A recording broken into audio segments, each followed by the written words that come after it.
Kale sebo muganda waffe tusanyuse nnyo okusinkana wano mu office yo. Tuwadde tukuwulira ne tukunoonya naye nga tulinako ebibuuzo bingi. Ebimu byaffe ngaffe, ebirala biva mu baganda baffe be tubeera nabo ne beetuyitamu eyo gye tusabira gye tunoonyeza Katonda. Twakuwulirako ng'ogamba Katonda tabeera mu mayumba gaffe oba mu makanisa gaffe ge tusabiramu ge tubeeramu. Kituufu kitya ssebo?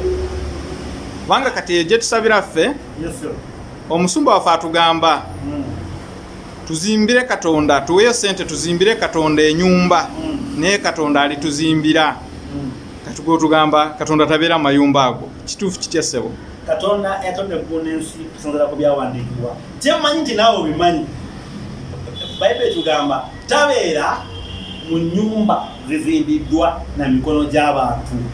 Eyamu malayika yegizimba. Ojja bagamba okusondera. Malayika yegizimba. Abantu be bazimba. Abantu be bazimba. Eyo taliyo. Kati ezo sente ze tukunganya zo ziraga wabwe ziba nsiza kuzimbira Katonda. Eyo nyumba yaani? Pasa watambuza bigere. Atambuza emmotoka. Amafuta goga muwa. Nange simanyi nawe olabi ng'avuga emmotoka. Zigenda wa?